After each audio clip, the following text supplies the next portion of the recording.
want the hair big. It's the Aristocats. It's all for y'all. It's all for you. Hello, my bookish friends. Welcome back. I'm Elizabeth. This is Reading Riley, where we like to read Riley, not take ourselves too seriously, and have some fun with books. Today, I'm going to be talking about a very special event in history, and that is the Netflix series adaptation of The One by John Marrs. Can I get a hallelujah? Okay, listen. Everyone is talking about the Shadow and Bone adaptation, and I started looking online and I can't find anything about the One adaptation. So what's going on? Is it that the fantasy readers are more gregarious in their need for adaptations? Where are my thriller people? Where are my thriller lovers? Why are we not talking about this? Because it's happening soon. This Friday, March 12th of the year of our Lord 2021, there is going to be a new series based on The One. It is a mini-series with 8 episodes. It originally started as 10, but for some reason was narrowed down to 8. And we're going to be talking about it today. So if you're interested, you came to the right place. The One was in my top 10 books that I read in 2020, and absolutely top 5, if not my very top favorite book of 2020. So I am just super stoked to watch this adaptation. If you are not aware, The One is a book written by John Marrs. It is a sci-fi thriller, and it is set 5 minutes into the future in a time when we have discovered a way to match people with their soulmates based on their DNA. According to John Marrs, this adaptation is not going to follow the book. And that's fine, because the concept in itself is amazing. I was going to do chef's kiss. You guys, I'm actively trying not to chef's kiss. Everyone's chef's kissing. I don't understand the origin story of the chef's kiss. Let's try and think of something else we can do. Cheers? Clapping cheers? I don't know. Anyway, they're not even the same characters in the series as it is in the book, so it's going to be totally different, but we have the same general concept. I can't wait. I am super stoked about it. So let's talk about it. So, like I said, we have 8 episodes in this mini-series. The production company and the executive producers that are making this series is called Urban Myth Films in association with Studio Canal. So from what I understand, the 3 main executive producers on this are 3 men: Howard Overman, Julian Murphy, and Johnny Capps. Okay, so Howard Overman is the creator of this and the writer, and he is most well known for creating the show Misfits. If you guys haven't seen that, I highly recommend Misfits. Love it so much. It's like a superhero kind of misfit gang of kids, and it's amazing. I was really sad when that series ended. I'm very excited to see what he has to bring to this. It's obviously going to be edgy. It's going to be thrilling. He also was one of the creators of Future Man, featuring our friend PETA, that ran from 2017 to 2020. And I believe he is currently, and all 3 of them are currently working on another TV show called War of the Worlds, based on the H.G. Wells book, and that is their adaptation series. Johnny Capps and Julian Murphy also worked on Merlin and Atlantis and War of the Worlds as well. Oh, and there's another one that apparently Howard Overman created. I think he was the creator of that, called Crazy Head, which is a Netflix show from 2016, which I had never heard of, but I looked it up, and has a 100% on Rotten Tomatoes. I didn't even know they gave out 100%, so I'm gonna have to check that out because that's incredible. We have 3 different directors of this series. We have two directors that will be directing 3 episodes each, and 1 director that is directing 2 episodes. The first of those are Catherine Morshead. I hope I'm pronouncing her name right. Forgive me if I mispronounce any of these names, because there's quite a few. Usually we're dealing with just 1 book author, and I have tons of names now that I have more opportunities to accidentally butcher, so bear with me here. It might be Morsheed. Moorshead, Moorsheed. I don't know.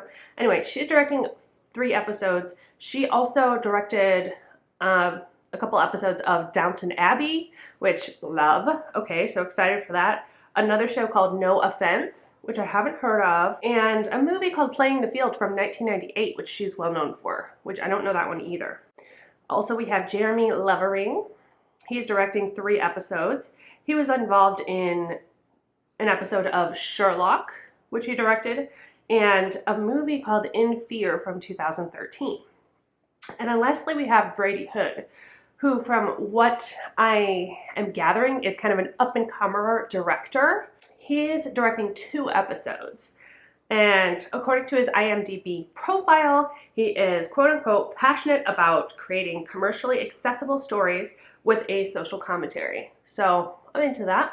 He directed 2 episodes of Top Boy, which is another Netflix show, and also his first feature film direction debut was in 2016 with an adaptation called Sweet Maddie Stone. So moving on to the cast, I got this straight from Netflix's website, and this is going to give us a little bit of a hint as to how the storyline's kind of going to play out, because they give descriptions of the characters. So let's go here and see what happens. So first of all, we have Hannah Ware, who plays Rebecca.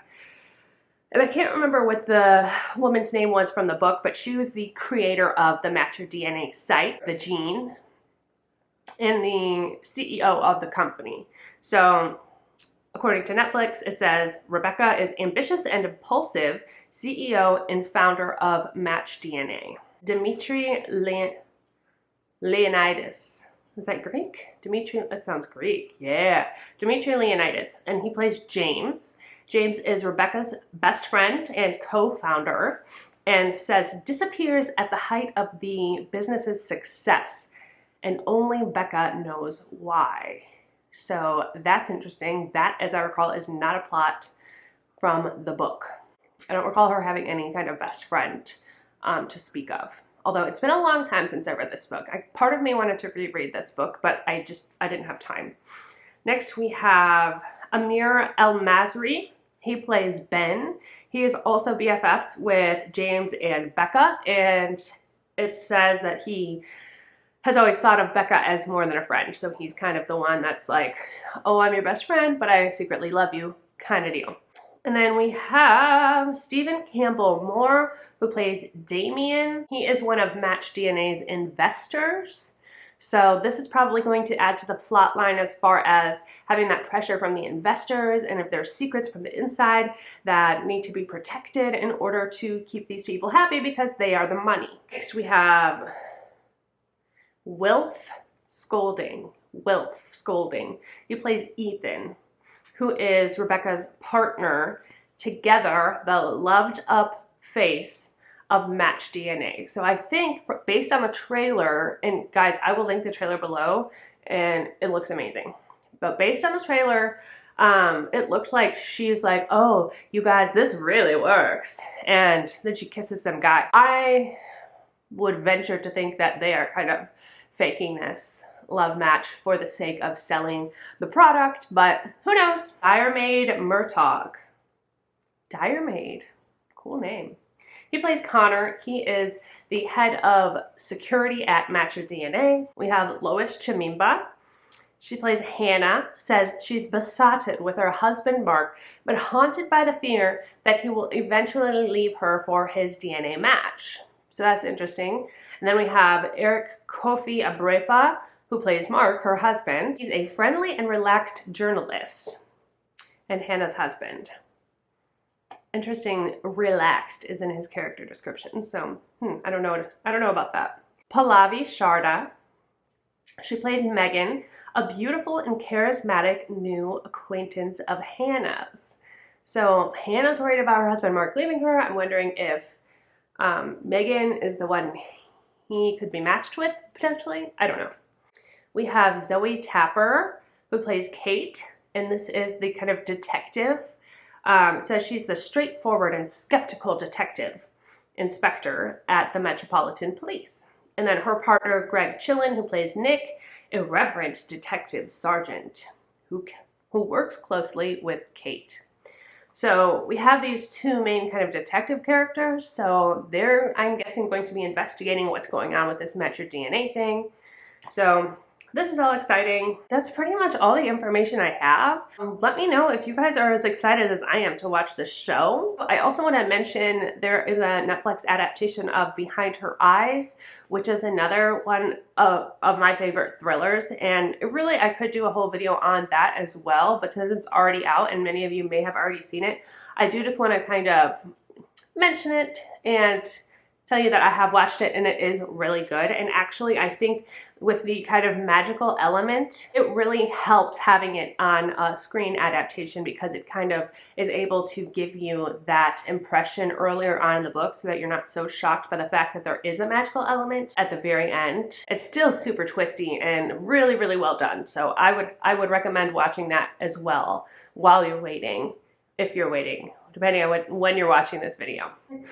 And also, I'm currently reading Shadow and Bone for those of you fantasy Shadow and Bone lovers, and I will have a vlog coming out of that in the future coming days or weeks before that adaptation comes out as well, because I just had to get on board with that since I've been hearing so much about it. That's going to be it for this little video today. I just kind of wanted to put something out there because no one is talking about this and I don't understand why. Where are my thriller fans? Where are my John Mars fans? Please come out of the woodwork.